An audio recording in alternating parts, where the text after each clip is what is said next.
एक ख्वाब राहुल गांधी के साथ मिलके और संजय राउत देख रहे हैं। राहुल गांधी जी के साथ रहते रहते राहुल गांधी जी का जो राहु है वो उद्धव ठाकरे जी के परिवार और पार्टी पे आ गया है। वो चाहते हैं कि एक और पाकिस्तान बन जाए और जो दूसरा पाकिस्तान बनेगा उसका प्रधानमंत्री वो राहुल गांधी को बनाना चाहते हैं। कि राहुल गांधी जी, अखिलेश यादव जी और जितने सो कॉल्ड सेक्युलर नेता हैं जो स्यूडो सेक्युलरिज्म की बात कर रहे हैं, ये देश की जनता को धोखा दे रहे हैं। 1947 में भारत को तोड़ने का एक ख्वाब मोहम्मद अली जिन्ना ने देखा था और उसी तरह का एक ख्वाब राहुल गांधी के साथ मिलके और संजय राउत देख रहे हैं। और राहुल गांधी जी के साथ रहते रहते राहुल गांधी जी का जो राहु है वो उद्धव ठाकरे जी के परिवार और पार्टी पे आ गया है। संजय राउत राहुल गांधी जी के साथ मिलकर इस देश को तोड़ने की साजिश कर रहे हैं, क्योंकि उन्हें लगता है कि इस भारत की जनता अब उनके मंसूबों को समझ चुकी है और उन्हें कभी समर्थन नहीं करेगी। इसलिए वो चाहते हैं कि एक और पाकिस्तान बन जाए और जो दूसरा पाकिस्तान बनेगा उसका प्रधानमंत्री वो राहुल गांधी को बनाना चाहते हैं। किस तरीके की पॉलिटिक्स सामना के जरिए तमाम आर्टिकल पे चर्चा होती आ रही है, क्या लग रहा है आपको? देखिए, सामना एक ऐसा मुखपत्र रहा है जो देश की बात करता था, राष्ट्र की बात करता था, छत्रपति शिवाजी महाराज की बात करता था, महाराणा प्रताप, गुरु गोविंद सिंह जी महाराज, नेताजी सुभाष चंद्र बोस और देश के शौर्य की बात करता था। लेकिन अफसोस के साथ मुझे कहना पड़ रहा है कि आज सामना देश को तोड़ने की बात कर रहा है। मुझे बड़ी पीड़ा हो रही है और बाला साहब ठाकरे की आत्मा, बाला साहब ठाकरे जी की आत्मा आज बहुत दुखी होगी कि उनके द्वारा स्थापित, उनके द्वारा बनाया गया एक मुखपत्र जो देश के शौर्य का चर्चा किया करता था, आज वो देश के विभाजन की बात कर रहा है। उधर संभल की जामा मस्जिद में तमाम विवादों के बाद सफेद रंग से रंगनी शुरू हो गई है, लग गई है, लगभग शुरू हो गई है।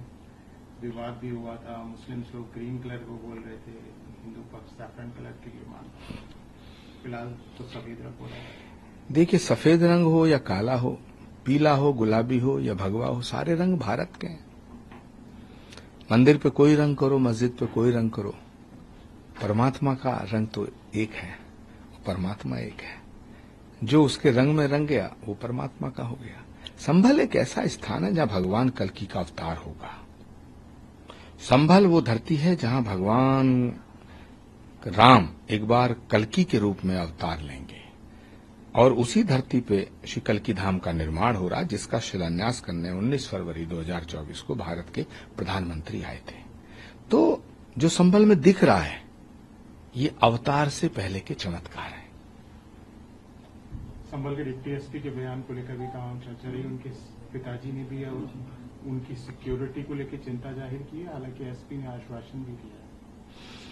देखिए, मैं संभल में जो लोग तैनात हैं, चाहे वो पुलिस के हैं या प्रशासन के हैं, मैं उनकी समझदारी और उनकी बहादुरी की सराहना करना चाहता हूं, क्योंकि समाजवादी पार्टी के नेताओं ने संभल को दंगों की आग में झोंकने की साजिश रची थी। संभल का पुलिस प्रशासन अगर मुस्तैद न होता और समझदारी से काम न लेता तो संभल दंगों की आग में जल गया होता। उधर केपी मौर्य साहब का भी एक बयान अभी आया है, बोल रहे हैं कि जो तमाम विपक्षी पार्टी हैं, कांग्रेस हो, समाजवादी हो या तृणमूल कांग्रेस हो, इन सब का जो बेसिक केशव प्रसाद मौर्य जी का नहीं है, देश का बच्चा बच्चा बोल रहा है।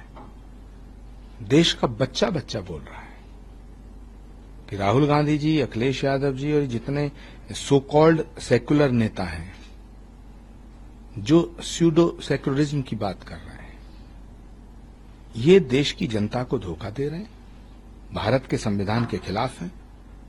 इनका यकीन न संसद में है, न संविधान में है, न लोकतंत्र में है, और न सुप्रीम कोर्ट में है, न इलेक्शन कमीशन में है।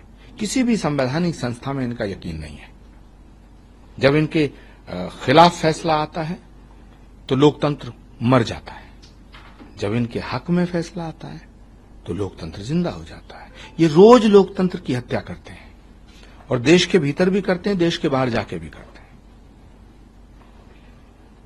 उधर मुस्लिम पर्सनल लॉ बोर्ड का भी कहना है, जो उत्तराखंड के all India Muslim personal law board Bharat में रह रहे मुसलमानों की हिमायत करने के लिए बनाया गया था, लेकिन अफसोस की बात यह है कि भारत के मुसलमानों की बात नहीं करता वो पाकिस्तान और बांग्लादेश से गाइड हो रहा है। ये देश के हित में नहीं है, मुल्क के हित में नहीं, ये मुल्क के खिलाफ है। पूरी कम्युनिटी को बहकाना, पूरी कम्युनिटी को गुमराह करना, ये काम तो ठीक नहीं है। मुस्लिम पर्सनल लॉ बोर्ड के तमाम जिम्मेदारों से मैं गुजारिश करना चाहता हूं कि वो भारत के मुसलमानों को भारत से अलग करने की साजिश ना करें। दूसरा, उधर तमाम तरीके के बयान, क्या लग रहा है आपको पॉलिटिक्स में? कुछ ऐसे नेता हैं जिनको विरासत में सियासत मिली है। ये गमलों में उगे हुए पौधे हैं, कोहनी पे टिके हुए लोग, टुकड़ों पे बिके हुए लोग, बरगद की बात करते हैं, गमलों में उगे हुए लोग। तो इन्हें सियासत विरासत में मिली है, और ये जो मुलायम सिंह जी की अमानत है उसमें खयानत कर रहे हैं। ये ठीक नहीं है। उधर केदारनाथ में भी एक मंत्री हैं, उनका कहना है, उन्होंने भी बोला है कि तमाम खबरें आ रही हैं कि जो गैर मुस्लिम, जो मुस्लिम लोग हैं, गैर हिंदू लोग हैं, उन्होंने बोला है कि वो वहां पे तमाम घटनाओं को अंजाम देते हैं, उनके जाने पे रोक लगनी चाहिए। देखिए, कोई भी धार्मिक स्थल कोई भी हो, किसी भी धर्म का हो, वो उनके लिए होता है जिनकी आस्था उसमें हो। जिनकी आस्था उसमें नहीं हो, जिनकी आस्था नहीं है, उन्हें नहीं जाना चाहिए, और जिसकी आस्था है उसे जाना चाहिए। तो सवाल तो आस्था का है, सवाल श्रद्धा का है, सवाल अपने अपने अकीदे का। जिसकी आस्था जहां है उसको वहां जाना चाहिए, और जिसकी आस्था नहीं है तो डिस्टर्बेंस पैदा करने के लिए नहीं जाना चाहिए।